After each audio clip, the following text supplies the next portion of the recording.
Good morning students, welcome to the TSN school. आज हम पढ़ेंगे आपकी हिंदी विषय की पाठ्य पुस्तक वसंत भाग 3 का पाठ 3 जो कि है बस की यात्रा। इसके लेखक है हरिशंकर परसाई जी। पाठ पढ़ने से पहले लेखक परिचय जानेंगे। हरिशंकर परसाई जी का जन्म 22 अगस्त 1924 को मध्य प्रदेश के इटारसी के पास जमानी नामक ग्राम में हुआ था। हिंदी के इस यशस्वी व्यंग्यकार का निधन 10 अगस्त 1995 को हो गया था। वे हिंदी के पहले रचनाकार हैं जिन्होंने व्यंग्य को विधा का दर्जा दिलाया था और उसे हल्के फुल्के मनोरंजन की परंपरागत परिधि से उबारकर समाज के व्यापक प्रश्नों से जोड़ा। लगातार खोखली होती जा रही हमारी सामाजिक और राजनीतिक व्यवस्था में पिसते मध्यम वर्गीय मन की सच्चाइयों को उन्होंने बहुत ही निकटता से पकड़ा है। सामाजिक पाखंड और रूढ़िवादी जीवन मूल्यों की खिल्ली उड़ाते हुए उन्होंने सदैव विवेक और विज्ञान सम्मत दृष्टि को सकारात्मक रूप से प्रस्तुत किया है। परसाई जी के व्यंग्य व्यक्तित्व एवं राजनीतिक कमजोरियों, विसंगतियों, विषमताओं, विडंबनाओं, आडंबरों और छल फरेबों आदि पर करारी चोट करते हैं। आधुनिक काल में व्यंग्य विद्या को नई ऊंचाइयां देकर उसे समृद्ध एवं प्रभावशाली बनाने वाले प्रतिष्ठित व्यंग्य लेखक के रूप में परसाई जी को सदैव याद किया जाता रहेगा। उन्होंने लिखा भी है कि किसी के निर्देश पर चलना नहीं स्वीकार मुझको, नहीं है पथ चिन्ह का आधार भी दरकार मुझको, ले निराला मार्ग उस पर सींच जल कांटे उगाता और उनको रोंदता हर कदम में आगे बढ़ाता, शूल से है प्यार मुझको फूल पर कैसे चलूं मैं। अब देखते हैं पाठ बस की यात्रा। हम 5 मित्रों ने तय किया कि शाम 4 बजे की बस से चलें। पन्ना से इस कंपनी की बस सतना के लिए घंटे भर बाद मिलती है जो जबलपुर की ट्रेन मिला देती है। सुबह घर पहुंच जाएंगे। हम में से 2 को सुबह काम पर हाजिर होना था, इसीलिए वापसी का यही रास्ता अपनाना ज़रूरी था। लोगों ने सलाह दी कि समझदार आदमी इस शाम वाली बस से सफ़र नहीं करते। क्या रास्ते में डाकू मिलते हैं? नहीं, बस डाकिन है। लेखक कहते हैं कि वो और उनके 5 मित्र शाम को 4 बजे की बस से जाना चाहते थे। जबलपुर पहुंचना था उन्हें। वो कहीं और थे। वहाँ से पन्ना से बस निकलती थी जो कि सतना पहुंचाती थी और वहाँ से घंटे भर बाद की जो ट्रेन थी जबलपुर के लिए वो मिला देती थी। और उन्हें इसलिए जल्दी जाना था क्योंकि सुबह तक घर पहुँचना था ताकि उनके साथ के जो लोग थे उन्हें ऑफिस पहुँचना होता था, हाजिर होना था अपने काम पर, इसीलिए उन्हें रात को भी सफ़र करना ज़रूरी था। लेकिन जब वो लोग निकले तो कुछ लोगों ने उन्हें सलाह दी कि इस शाम वाली बस से सफ़र नहीं करें। तो उन्होंने पूछा कि क्या रास्ते में डाकू मिलते हैं, शाम के सफ़र के लिए बस सही क्यों नहीं है। तो उन्होंने कहा नहीं, डाकू नहीं मिलते, बल्कि ये जो बस है वो खुद ही डाकिन है। अब आगे। बस को देखा तो श्रद्धा उमड़ पड़ी। खूब वयोवृद्ध थी, सदियों के अनुभव के निशान लिए हुए थी। लोग इसीलिए इसमें सफ़र नहीं करना चाहते थे कि वृद्धावस्था में इसे कष्ट होगा। यह बस पूजा की योग्य थी, उस पर सवार कैसे हुआ जा सकता है। लेखक ने जब बस की स्थिति देखी तो उसे देखकर उन्हें श्रद्धा उमड़ पड़ी उस पर, क्योंकि वो बहुत ही पुरानी बस थी। ऐसा लग रहा था जैसे बहुत ही वयोवृद्ध है, बहुत ही बूढ़ी है, सदियों से बनी हुई है, उसको सदियों का अनुभव उसे हो, उस तरह के उस पर निशान इस तरह थे बस पे कि जिससे लगता था कि वो बहुत ही ज़्यादा पुरानी है। इसीलिए लोग इसमें सफ़र नहीं करना चाहते होंगे कि क्योंकि ये बहुत ज़्यादा पुरानी है, यानी बहुत ज़्यादा वयोवृद्ध है। तो ऐसी जो चीज़ें होती हैं या ऐसे जो बड़े बुजुर्ग होते हैं वो पूजा के योग्य होते हैं, श्रद्धा के योग्य होते हैं, उनमें इस काम उनसे नहीं करवाया जाता। तो इसी तरह से बस को भी उन्होंने माना कि ये बहुत ही वयोवृद्ध है, बहुत ज़्यादा बुजुर्ग है, पुरानी है, तो इसे बस में सफ़र करने के बजाय इसकी पूजा की जानी चाहिए। उस पर सवार कैसे हुआ जा सकता है इतनी पुरानी बस पर। आगे। बस कंपनी के एक हिस्सेदार भी उसी बस से जा रहे थे। हमने उनसे पूछा ये बस चलती भी है? वह बोले चलती क्यों नहीं है जी, अभी चलेगी। हमने कहा वही तो हम देखना चाहते हैं, अपने आप चलती है यह है? हाँ जी, और कैसे चलेगी? गजब हो गया, ऐसी बस अपने आप चलती है। हम आगा पीछा करने लगे। डॉक्टर मित्र ने कहा डरो मत, चलो, बस अनुभवी है, नई नवेली बसों से ज़्यादा विश्वसनीय है, हमें बेटों की तरह प्यार से गोद में लेकर चलेगी। हम बैठ गए। जो छोड़ने आए थे वे इस तरह देख रहे थे जैसे अंतिम विदा दे रहे हैं। उनकी आंखें कह रही थी आना जाना तो लगा ही रहता है, आया है सो जाएगा, राजा रंग फ़कीर। आदमी को कूच करने के लिए एक निमित्त चाहिए। तो जब सफ़र करते हैं बस में लेखक और उनके मित्र, तो उसकी बस की हालत देखकर उन्हें बहुत ही श्रद्धा उत्पन्न होती है उसके लिए, कि वो बहुत बुज़ुर्ग लगती है उन्हें।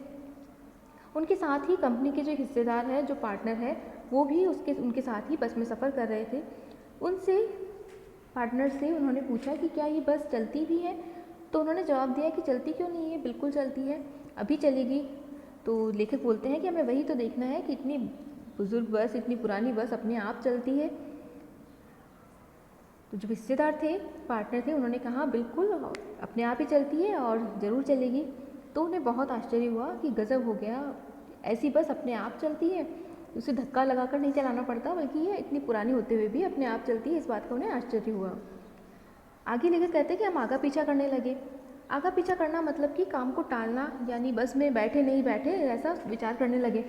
तो उनके एक डॉक्टर मित्र थे, उन्होंने कहा कि डरो मत, चलो, ये बस बहुत ही पुरानी है, तो इसका मतलब बहुत ज़्यादा अनुभव भी है उसे। नई नवेली बसों से ज़्यादा विश्वसनीय है, नई बसों का कोई भरोसा नहीं, कभी भी वो बंद पड़ सकती है, लेकिन ये तो इतने सालों से चल रही है, इसका मतलब ये बहुत ही अनुभवी बस है। और वो डॉक्टर मित्र कहते हैं कि हमें बेटों की तरह प्यार से गोद में लेकर चलेगी बस। तो सारे मित्र बैठ गए और जो उन्हें छोड़ने आए थे वो इस तरह से देख रहे थे जैसे कि ये उनका अंतिम सफ़र हो, इसके बाद उनके बचने की कोई उम्मीद ना हो। तो उनकी आंखें कह रही थी छोड़ने आने वालों की कि आना जाना तो लगा ही रहता है, जीवन मृत्यु तो लगी रहती है, आया है सो जाएगा। जो जिसने भी जन्म लिया है वो एक दिन जाएगा ही, मृत्यु उसकी होगी ही, चाहे वो राजा हो, रंक हो या फ़कीर हो, कोई भी हो, चाहे राजा हो या फ़कीर हो, सबकी मृत्यु निश्चित होती है। तो आदमी को कूच करने के लिए एक निमित्त चाहिए। कूच करना मतलब कि रवानगी या चले जाना, और निमित्त का मतलब होता है एक साधन। तो आदमी को मरने के लिए केवल कोई साधन की ज़रूरत होती है, यानी कूच करने के लिए, कहीं जाने के लिए कोई ना कोई रीज़न होता है, साधन होता है। आगे, इंजन सचमुच स्टार्ट हो गया, ऐसा जैसे सारी बस ही इंजन है और हम इंजन के भीतर बैठे हैं। कांच बहुत कम बचे थे, जो बचे थे उनमें हमें बचना था। हम फ़ौरन खिड़की से दूर सरक गए। इंजन चल रहा था, हमें लग रहा था कि हमारी सीट के नीचे इंजन है। तो जब स्टार्ट होती है बस, तो लेखक को ऐसा लगता है कि जैसे सारी बस ही इंजन है, यानी कि जो इंजन था बहुत पुराना था, तो इसलिए बहुत ज़्यादा आवाज़ कर रहा था और बहुत ही ज़्यादा उसमें कंपन हो रहा था। तो उसकी वजह से ऐसे लग रहा था कि जैसे पूरी बस ही इंजन है और हम इंजन के भीतर बैठे हैं। उस बस में कांच पहले बहुत कम थे, लेकिन जो बचे थे उसकी इंजन के कंपन की वजह से ऐसे लग रहे थे कि वो कभी भी टूटकर गिर सकते हैं। तो उनसे लेखक कहते हैं कि उन बचे हुए कांचों से हमें बचना था, तो इसीलिए वो खिड़की से दूर हटकर बैठ गए। इंजन चल रहा था, लेकिन हमें लग रहा था कि हमारी सीट के नीचे ही इंजन लगा है, यानी इंजन की जो आवाज़ थी वो इतनी तेज़ थी कि ऐसा लग रहा जैसे हमारे सीट के नीचे ही इंजन लगा हुआ हो। बस सचमुच चल पड़ी और हमें लगा कि यह गांधी जी के असहयोग और सविनय अवज्ञा आंदोलनों के वक्त अवश्य जवान रही होगी। उसे ट्रेनिंग मिल चुकी थी, हर हिस्सा दूसरे से असहयोग कर रहा था। पूरी बस सविनय अवज्ञा आंदोलन के दौर से गुजर रही थी। सीट का बॉडी से असहयोग चल रहा था। कभी लगता सीट बॉडी को छोड़कर आगे निकल गई है, कभी लगता कि सीट को छोड़कर बॉडी आगे भागी जा रही है। 8-10 मील चलने पर सारे भेदभाव मिट गए। यह समझ में नहीं आता था कि सीट पर हम बैठे हैं या सीट हम पर बैठी है। तो बस की जो आगे यात्रा शुरू हुई उसके बारे में लेखक कहते हैं कि ये ऐसा लग रहा था जैसे ये जो बस है ये गांधी जी का जब असहयोग आंदोलन और सविनय अवज्ञा आंदोलन हुए थे उस समय ज़रूर ये नई नई काम में लगी होगी या तब उसकी शुरुआत हुई होगी सफ़र की, तो उसे ट्रेनिंग मिल चुकी होगी कि सविनय अवज्ञा आंदोलन में क्या करना है या असहयोग आंदोलन में क्या हुआ था उस समय, कि जो अंग्रेज़ थे उनसे सहयोग नहीं करना था। सरकारी नौकरियां लोगों ने छोड़ दी थी, जो अंग्रेज़ी सामान था, जो बाहर से सामान आता था, उसको प्रयोग करने के बजाय स्वदेशी उन्होंने अपनाया था। तो इस तरह से सविनय अवज्ञा और असहयोग आंदोलन में ये सारी चीज़ें हुई थी। तो उसी की ट्रेनिंग इस बस को भी मिल चुकी थी, क्योंकि यह लेखक कहते हैं कि हो सकता है उस समय जवान रही होगी बस, उस समय उसने शुरुआत किया होगा अपने काम का। तो इसीलिए उसे पता है कि असहयोग आंदोलन और सविनय अवज्ञा आंदोलन में क्या होता है। तो इसीलिए जो वो बस है उसके बाकी के जो हिस्से हैं वो भी एक दूसरे से असहयोग कर रहे थे, यानी आपस में उनका कोऑर्डिनेशन नहीं बैठ रहा था या उनका सहयोग नहीं बैठ रहा था, कि ऐसे लग रहा था जैसे पूरी बस सविनय अवज्ञा आंदोलन से गुजर रही थी। सीट का बॉडी से असहयोग चल रहा था, यानी कि जो सीटें थी वो स्थिर नहीं थी। जैसे ही बस रुकती एकदम से झटके से एकदम से चलती तो जो सीटें हैं वो आगे पीछे हो रही थी, और बॉडी जो थी चाहे वो सवारियों की या फिर बस की बॉडी, तो जब धचके से आगे चलती तो सीटें भी आगे पीछे होती थी। कभी लगता कि सीट को छोड़कर बॉडी आगे भागी जा रही है, कभी तो ऐसा लगता जब बस एकदम से रुकती तो बॉडी आगे चली जाती और सीट पीछे रह जाती थी। 8-10 मील चलने पर सारे भेदभाव मिट गए, कि जब 8-10 मील हम आगे पहुंच गए तो सारे भेदभाव मिट गए, यानी कि पूरी बस और सीटें सब एक साथ हो गई। यह समझ में नहीं आ रहा था कि सीट पर हम बैठे हैं या सीट हम पर बैठी है। तो इस तरह से गाड़ी चल रही थी, तो ऐसा लग रहा था कि समझ ही नहीं आता था कि हम सीट पर बैठे हैं या सीट हमारे ऊपर बैठी हुई है। एकाएक बस रुक गई। मालूम हुआ कि पेट्रोल की टंकी में छेद हो गया है। ड्राइवर ने बाल्टी में पेट्रोल निकालकर उसे बगल में रखा और नली डालकर इंजन में भरने लगा। अब मैं उम्मीद कर रहा था कि थोड़ी देर बाद बस कंपनी के हिस्सेदार इंजन को निकालकर गोद में रख लेंगे और उसे नली से पेट्रोल पिलाएंगे, जैसे माँ बच्चे को मुंह में दूध की शीशी लगा दी है। तो थोड़ी देर आगे जाने पर 8-10 मील जब चली गई बस, उसके बाद में बस अचानक से बंद हो गई। कारण पता किया तो पता चला कि पेट्रोल की टंकी में छेद था, इसीलिए सारा पेट्रोल ख़त्म हो गया।